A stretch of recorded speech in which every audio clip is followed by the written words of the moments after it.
friends, welcome back to RirisKitchen. ഇന്ന് ഞാൻ നിങ്ങൾക്ക് പ്രിപ്പയർ ചെയ്ത് കാണിച്ചു തരുന്ന ഒരു പ്രത്യേക സ്വീറ്റ് റെസിപ്പിയാണിത്. ബീട്രൂട്ട് സേമിയയും കൊണ്ടുള്ള ഒരു ഖീറാണ് ഞാൻ പ്രിപ്പയർ ചെയ്ത് കാണിച്ചു തരുന്നത്.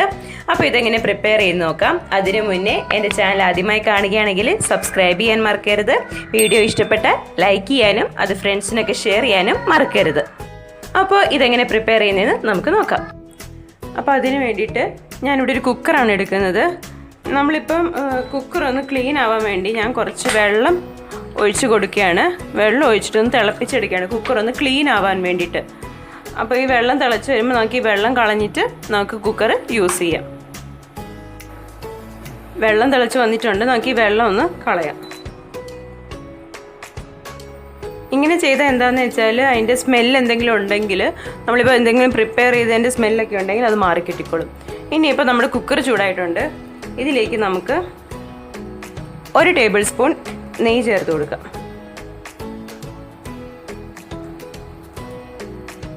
ഇതിലേക്ക് നമുക്ക് അല്പം കാഷ്യൂസ് ഒന്ന് റോസ്റ്റ് ചെയ്തെടുക്കാം. കുറച്ച് കാഷ്യൂസ് റോസ്റ്റ് ചെയ്തെടുക്കാൻ വേണ്ടിയിട്ടാണ്. കാഷ്യൂസ് റോസ്റ്റ് ആയിട്ടുണ്ട്. ഇനി ഇതിലേക്ക് നമുക്ക് കുറച്ച് റേസിൻസും കൂടെ ചേർത്ത് കൊടുക്കാം.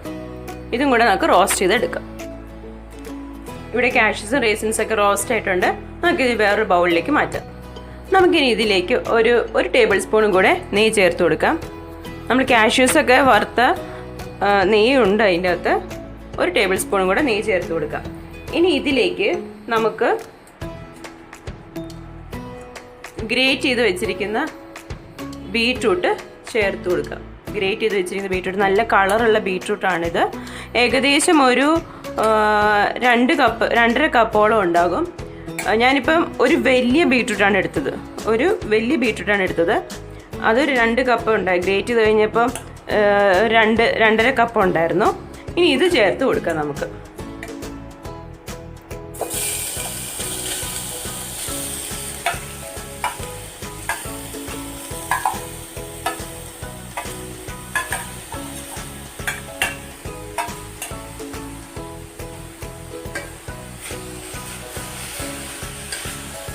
നെയ്യിലൊന്ന് നല്ലോണം ഒന്ന് നമുക്ക് സോട്ട് ചെയ്തെടുക്കാം. അതിൻ്റെ ഒരു പച്ചമണമൊക്കെ മാറി വരുന്നു. നെയ്യിലിങ്ങനെ റോസ്റ്റ് ആയിട്ട് നല്ല സ്മെല്ലൊക്കെ വരുന്നുണ്ട്. അപ്പോൾ നമുക്കിത് ഇതിപ്പോൾ കുറേ ചുരുങ്ങിയിട്ടുണ്ട്. കാണാൻ മനസ്സിലാവുന്നുണ്ടോയെന്ന് അറിയില്ല. നല്ലപോലെ ഇത് ചുരുങ്ങിയിട്ടുണ്ട് ബീട്രൂട്ട്. അപ്പോൾ അതിൻ്റെ സ്മെല്ലൊക്കെ മാറിയിട്ടുണ്ട്. ഇനി നമുക്ക് ഇതിലേക്ക് 1 കപ്പ് പാല് ചേർത്ത് കൊടുക്കാം. 1 കപ്പ് ഞാനിത് തിളപ്പിച്ച പാലാണ് ചേർത്ത് കൊടുക്കുന്നത്.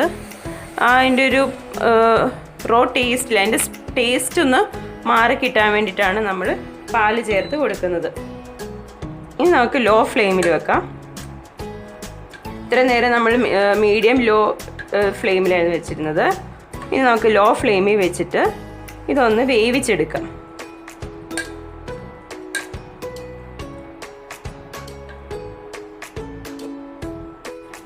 ഞാൻ ഇവിടെ ഒരു 1.5 കപ്പ് പാൽ ഇവിടെ ചേർത്ത് കൊടുത്തിട്ടുണ്ട്. പാല് കൂടിയാൽ കുഴപ്പമില്ല, നമുക്ക് വറ്റിച്ചെടുത്താൽ. പക്ഷെ കുറഞ്ഞു കഴിഞ്ഞാൽ ചിലപ്പോൾ ഇത് കരിഞ്ഞു പോകും, അടിക്ക് പിടിക്കും. അപ്പോൾ ഇത് ഇനിയിപ്പോൾ നമുക്ക് അടച്ച് വെച്ച് ഒരു 3 വിസിൽ ലോ ഫ്ലെയിമിൽ വെച്ചിട്ട് ഒരു 3 വിസിൽ 3 അല്ലെങ്കിൽ 2 വിസിൽ വരുന്നവരെ നമുക്ക് വെയിറ്റ് ചെയ്യാം.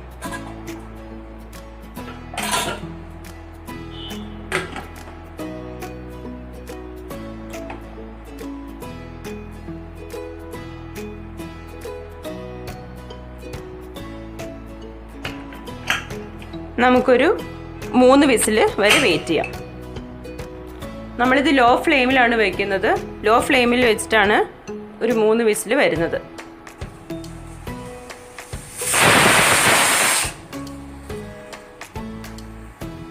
ഇതിപ്പോൾ 2 വിസിൽ വന്നിട്ടുണ്ട്. ഇനിയിപ്പം കുറച്ച് കഴിയുമ്പോൾ ഇതിൻ്റെ പ്രഷറൊക്കെ പോയി കഴിയുമ്പോൾ നമുക്കിത് തുറന്ന് നോക്കാം.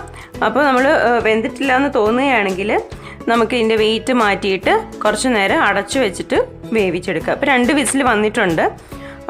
അത് കഴിഞ്ഞിട്ട് നമുക്ക് നോക്കാം. പ്രഷർ പോയി കഴിയുമ്പോൾ നമുക്ക് തുറന്ന് നോക്കാം. ഈ സമയം നമുക്ക് വേറൊരു പാൻ ചൂടാക്കിയിട്ട് നമുക്ക് സേമിയ ഒന്ന് വേവിച്ചെടുക്കാം. പാൻ ചൂടായിട്ടുണ്ട്. ഇതിലേക്ക് ഞാൻ 1 ടീസ്പൂൺ അളവിൽ നെയ്യ് ചേർത്ത് കൊടുക്കുകയാണ്. നമുക്ക് സേമിയ ഒന്ന് റോസ്റ്റ് ചെയ്യാനായിട്ടുള്ള നെയ്യ് ചേർത്ത് കൊടുക്കാം. ഇതിലേക്ക് ഞാനൊരു 1/4 കപ്പ് സേമിയ ചേർത്ത് കൊടുക്കാം. നമുക്കിത് റോസ്റ്റ് ചെയ്തെടുക്കാം.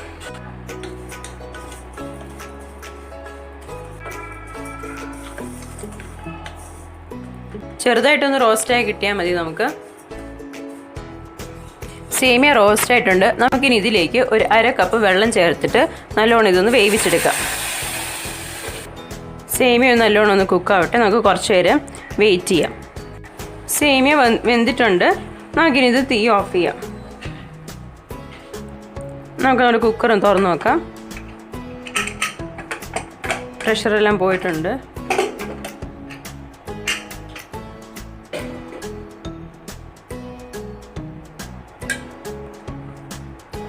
നല്ലോണം വെന്തിട്ടുണ്ട്. പാല് കുറച്ച് ബാക്കിയുണ്ട്.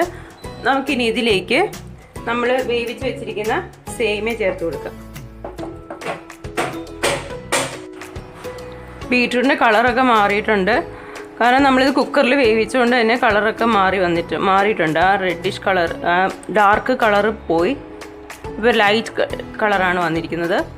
ഇനി നമുക്കിതിലേക്ക് മധുരത്തിന് ആവശ്യമായിട്ടുള്ള പഞ്ചസാര ചേർത്ത് കൊടുക്കാം. പക്ഷേ കുറച്ചും കൂടെ പാല് കുറുകാനുണ്ട്. പഞ്ചസാര ചേർത്ത് കൊടുക്കാം നമുക്ക്. അപ്പോൾ ഇത് കുറച്ചും കൂടെ ലൂസാകും.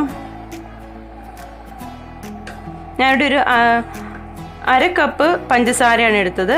ബീറ്റ്റൂട്ടിന് മധുരം ഓൾറെഡി ഉള്ളത് കൊണ്ട് തന്നെ നമുക്ക് മധുരം ഓരോരുത്തരുടെ ഇഷ്ടം അനുസരിച്ച് മധുരം ചേർത്ത് കൊടുത്താൽ മതിയാകും. ഇതിനി ഒന്ന് തിക്കാവട്ടെ.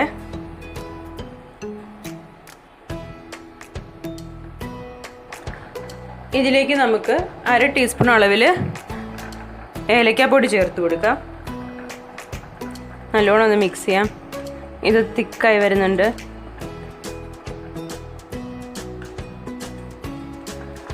ഇടയ്ക്കൊന്ന് ഇളക്കി കൊടുക്കുക, അല്ലെങ്കിൽ ഇത് അടിയിൽ പിടിക്കും.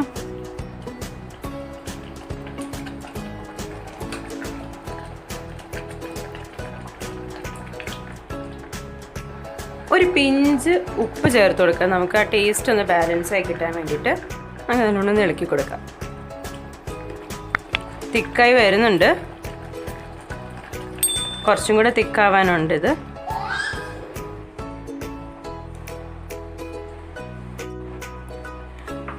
രണ്ടും കൂടെ നല്ലോണം മിക്സായി വന്നിട്ടുണ്ട്. ഇത്രയും മതി. ഒരുപാട് ഇനി തിക്കാവണ്ട. നല്ലപോലെ തിക്കായിട്ടുണ്ട്. ഇനി ഇതിലേക്ക് നമ്മൾ നേരത്തെ റോസ്റ്റ് ചെയ്ത് മാറ്റി വെച്ചിരുന്ന റേസിൻസും കാഷ്യൂസും കൂടെ ചേർത്ത് കൊടുക്കാം.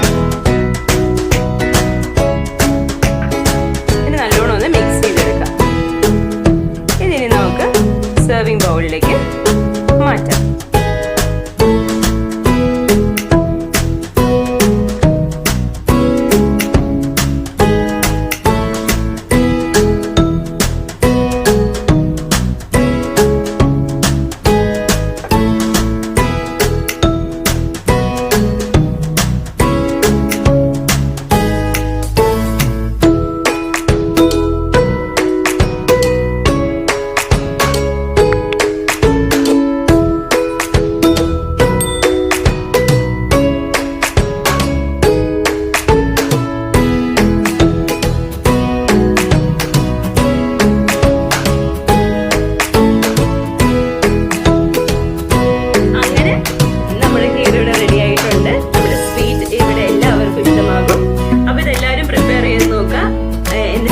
സബ്സ്ക്രൈബ് ചെയ്യാൻ മറക്കരുത്.